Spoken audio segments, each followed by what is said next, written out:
When my boots first touched American soil after 18 months in Ukraine, I thought the weight would lift off my shoulders. It didn't. Not right away. The air at Norfolk smelled different. Humid, tinged with the salt of the nearby ocean, and yet my chest was tight, like I was still wearing body armor. I stood there for a moment on the tarmac, the rumble of the engines fading behind me, staring at the faint blush of dawn in the sky. Home. The word echoed in my head, heavy with expectation. My name is Mark Sullivan, 53 years old, 28 years in the service, Army infantry before, National Guard more recently. I've worn the uniform longer than I've worn anything else in my life. But that deployment to Ukraine, it was different. It wasn't the kind of war we'd seen in the desert. It was mud, cold that crawled into your bones, nights so dark you'd swear the world had ended, and the only proof it hadn't was the sound of distant artillery. I'd survived more than I care to recount. A roadside blast that tore through the convoy ahead of mine, nights sleeping in abandoned farmhouses, the walls marked by decades-old bullet holes from wars long past, the constant whine of drones overhead, the silence that followed, more frightening than the noise. Every night when I found a moment alone, I'd pull out a worn photograph from my chest pocket. Her on the porch of our little brick house back in Virginia, the porch swing swaying slightly, hair caught by the wind. I'd trace her smile with my thumb and imagine her waiting for me, counting the days like I was. The drive home from the base was quiet. The highway was almost empty, early sunlight catching on the hood of my old Chevy. My duffel bag rode in the passenger seat, still carrying the smell of smoke, damp earth, and gun oil. My hands gripped the wheel so tightly my knuckles whitened. I'd faced men who wanted me dead without trembling, but now, heading home, my pulse was steady in a different way, like my body knew this was the moment everything I'd fought for would finally mean something. When I pulled into the driveway, I noticed the flowers in the front yard had wilted. She used to fuss over those every weekend. The mailbox was stuffed full, the paint on the fence chipping. I told myself she'd been busy. That life without me had been heavy. I rang the doorbell, half expecting her to throw the door open before the chime faded. It wasn't the embrace I'd imagined. She opened the door slowly, standing there in a plain t-shirt, her hair tied back. She looked at me, and for a brief second I thought I saw relief. But then it was gone. What replaced it was politeness. The kind of look you give a neighbor who stops by unannounced. "Hi," she said. Just that. I smiled, my throat dry. 18 months, I said, trying to sound light, but my voice cracked. 18 months thinking about you every single day. She didn't step forward, didn't touch me. Instead, she tilted her head slightly, almost puzzled by my words. And then, in the kind of calm tone you might use to state the weather, she said it. "I didn't miss you, not once." It was a strange thing. In Ukraine, I'd heard gunfire so close, the shockwave rattled my teeth. I'd heard men scream for medics with voices that would haunt your dreams, but nothing had ever sounded like that sentence. It wasn't loud, but it tore through me like shrapnel. I stood there, the spring air suddenly colder. My duffel bag slid from my shoulder and hit the porch with a dull thud. I looked at her, trying to find some crack in her expression, some sign that she was joking, testing me, anything. But there was nothing. Just her steady eyes, and that absence where love used to live. That's when I realized something. I might have survived 18 months in Ukraine, but whatever home I thought I had here, it hadn't survived me. I stepped inside, more out of habit than invitation. The smell hit me first, not the warm scent of coffee brewing like the mornings we used to share, but something stale, like a house that had stopped breathing. The furniture was all in the same place, but the life in it was gone. The family photos on the wall hadn't been dusted. My chair in the living room, the one she used to tease me for falling asleep in, had a layer of clothes thrown over it, as if she'd been using it as storage. She didn't ask about Ukraine, not one question. She didn't ask if I'd been hurt, if I'd seen friends die, if I'd eaten well or slept at all. Instead, she glanced at the clock on the wall and said, "I've got things to do this morning." I nodded slowly, though inside something twisted hard. My mind flashed to a night in the Donetsk region when the temperature had dropped below zero and we'd huddled in the dark, passing around a dented metal flask just to feel the burn in our throats. I'd thought of her then, sitting in our warm house waiting for me, but she hadn't been waiting. I carried my duffel upstairs, the weight heavier than it had been all deployment. In our bedroom, the sheets were different, the bed smaller, no extra pillows on my side. I opened the closet and saw half of my clothes boxed up on the floor. I didn't ask why. Some answers don't need questions. That night I lay in the bed that used to be ours, staring at the ceiling fan as it turned slowly, whispering through the silence. Outside, crickets chirped, and somewhere down the street, a dog barked. Normal sounds. But to me it was the quiet after a firefight, the stillness that made you wonder if the danger was really over, or just hiding. I kept thinking about her words. Not once. They looped in my mind, like a broken radio transmission. Every time I closed my eyes, I saw the faces of the men I'd served with, some of them never making it home, some making it home to find that the world had moved on without them. Maybe that's just how it works. Maybe the war changes you so much that you can't come back to the life you left. The next morning she was gone before I woke up. No note, no coffee, just the sound of her car leaving the driveway. I made my own breakfast, the sizzle of bacon in the pan oddly comforting, like a sound from another lifetime. Later I walked into town. The streets felt smaller, the people somehow softer. In the bakery, the cashier smiled politely, but didn't meet my eyes for long. It's strange. You come back wearing civilian clothes, but the war is still stitched into you. People can see it even if they don't know what it is. Back at the house, I sat in the living room, staring at my old uniform, neatly folded in my duffel. My name patch, my unit insignia, the faded flag on the sleeve, all of it smelled faintly of dust, sweat, and foreign soil. I ran my fingers over the fabric, and for the first time since stepping off that plane, I felt a pull. Not toward her. Not toward the life I'd had, but toward something else entirely. The battlefield had been cruel, but it had been honest. You knew who was on your side and who wasn't. Here, it was all shadows. That night, as I lay in bed, the decision began to form. I didn't know when or how, but I knew this much. If the war had taken something from me, maybe it had also left me with something I could still use, and maybe disappearing wasn't about running away. Maybe it was about going where I still had a purpose. It was 2 weeks before I spoke to anyone from my unit again. I'd been trying to fill my days with chores around the house, but it felt like fixing a boat after it had already sunk. The yard got trimmed, the garage cleaned, but each night I'd sit in the same chair staring at the wall. My wife, though by now the word felt hollow, kept her distance. She came and went without much more than a nod. One afternoon, I was in the garage sorting through boxes when my phone buzzed. The caller ID was a name I hadn't seen since the day we boarded that transport back from Kyiv. Staff Sergeant Daniel Hawk Hawkins, a man with a jaw like a steel beam and a laugh that could cut through the worst days. "Mark? You alive, old man?" His voice was the same, loud and confident, but I could hear something underneath. That tone soldiers use when they know the answer might not be good. "Barely," I said, leaning against the workbench. "How's civilian life treating you?" "Doesn't," he replied. "That's why I'm calling. I'm heading back. Contract work. Ukraine again, maybe other places. Pay's good. Conditions aren't worse than we're used to. You should think about it." I didn't answer right away. My hand tightened around the phone. The smell of oil and dust in the garage blurred, replaced by the sharp bite of winter wind across an open field, the low thud of artillery in the distance. I could almost feel the rifle in my hands again. "You still there?" Hawk asked. "Yeah," I said slowly. "Just thinking." We talked for another 20 minutes, swapping quick stories and avoiding the heavier ones. When I hung up, I sat there in the garage long after the call ended, staring at my old rucksack in the corner. That night I barely slept. I kept hearing Hawk's voice. The pay didn't matter, the location didn't matter.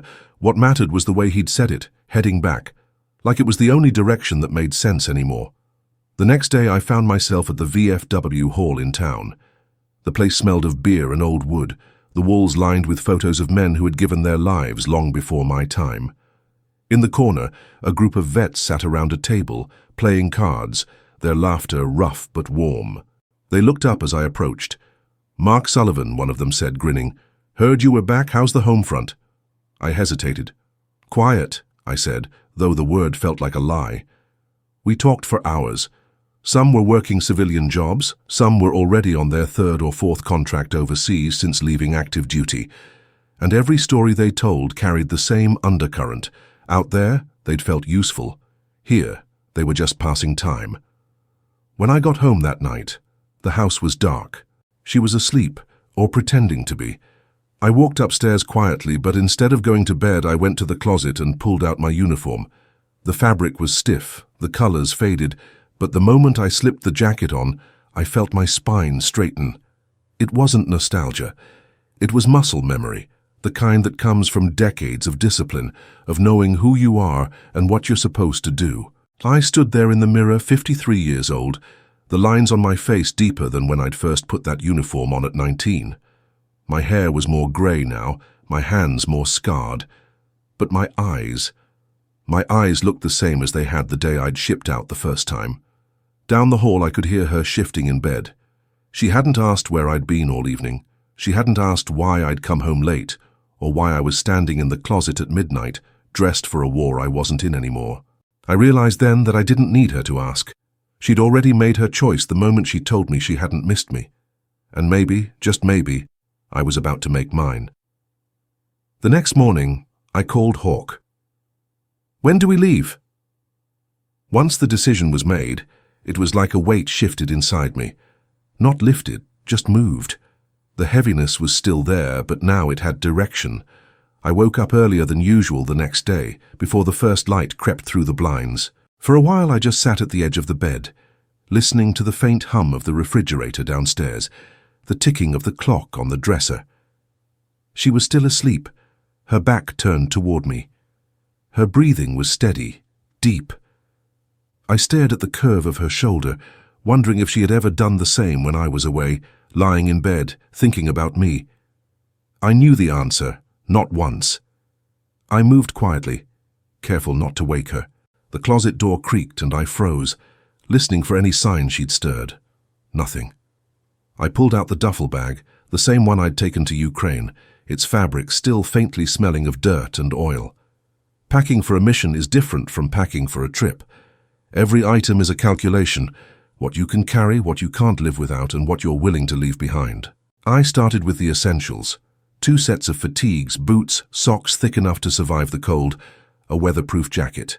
Then the tools, multi-tool, flashlight, small first aid kit. Hawk had told me not to worry about gear, most would be provided. But I knew better. The things that keep you alive are the things you've tested with your own hands. As I packed, I found little items that didn't belong in the duffel, but somehow ended up there anyway. The photograph of her on the porch, the same one I'd carried through shelling and frostbite. I stared at it longer than I meant to, trying to decide if it should come with me. Finally, I slid it into a side pocket. Not because I wanted the memory, but because I wanted to remember what promises cost.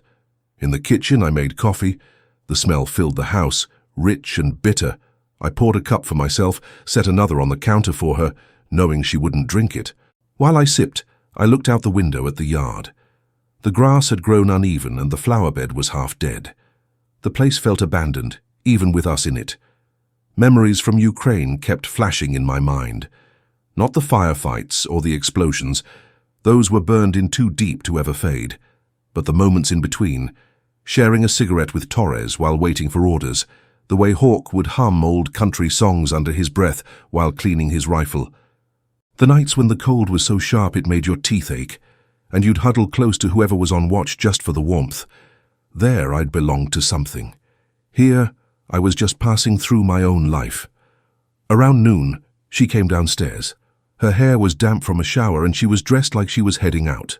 She glanced at the duffel near the door but didn't ask. "Going somewhere," she said casually, pouring herself a glass of water. "Maybe," I replied. She didn't press, just nodded, as if the specifics didn't matter. That small exchange told me everything. She wasn't curious because she didn't care. I realized then that my disappearing wouldn't leave a hole in her life. Maybe just a little less laundry, a little more closet space. The rest of the day I moved quietly. I checked my passport, made a few calls from the garage so she couldn't overhear. Hawk texted me the details. Flight out of Dulles in 3 days, civilian clothes, travel light. I memorized the meeting point, deleted the message. That night I cooked dinner. Nothing special, just pasta and bread. But I wanted the act of cooking to feel like a kind of farewell, even if she didn't know it. We ate mostly in silence. She scrolled through her phone between bites. At one point I caught myself studying her face, trying to remember the woman I'd married, the one who used to greet me at the door, barefoot and smiling, the one who once cried when I left for a 3-month training. That woman was gone. When she went to bed, I stayed downstairs. I sat in the dark living room, the dim glow from the streetlight casting shadows across the walls. My uniform lay folded beside me. I ran my hand over the patch with my name, feeling each stitched letter. That fabric had been through more than most people could imagine. So had I. I thought about leaving a note, something simple. Take care of yourself. Don't wait for me. But the truth was there was nothing to explain. She'd already moved on, I was just making it official. In those quiet hours, I realized this wasn't just about her. It wasn't even about Ukraine. It was about purpose, about waking up and knowing that the day ahead mattered. Civilian life hadn't given me that in years. The war, for all its hell, had. When I finally went upstairs, she was asleep. I stood in the doorway for a long time, the hum of the ceiling fan filling the silence. Then I turned away. 3 days from now, I'd be gone. And this time, I wouldn't be counting the days until I came back. The morning I left, the sky was still dark. The street lamps cast pale circles of light on the wet asphalt, and the air carried that heavy stillness that comes before dawn. My duffel was already in the truck. The uniform, folded and wrapped in plastic, sat in the passenger seat, a quiet reminder of where I was headed. Inside the house, everything looked exactly as it had the night before. My coffee cup from yesterday still sat on the counter. The chair in the living room still had my jacket draped over it. For a moment I thought about putting everything back in place, as if tidying up could somehow erase my absence. But I knew better. I wrote no note. Not out of cruelty, but because there was nothing to say that could change what had already been broken. Words wouldn't fix 18 months of silence on her part, or the years of drifting before that. My leaving wasn't an act of anger. It was an act of truth. As I stepped out onto the porch, I paused. The street was quiet except for the faint hum of a neighbor's air conditioner. Somewhere in the distance, a dog barked. I stood there for a few seconds, my hand resting on the porch railing, looking at the flowers she'd let die. Maybe they were a better reflection of our marriage than I'd realized. Once alive, now nothing but stems and dry petals. The drive to Dulles took 2 hours. The roads were empty and the headlights carved a narrow tunnel through the darkness. I kept the radio off. The silence was easier.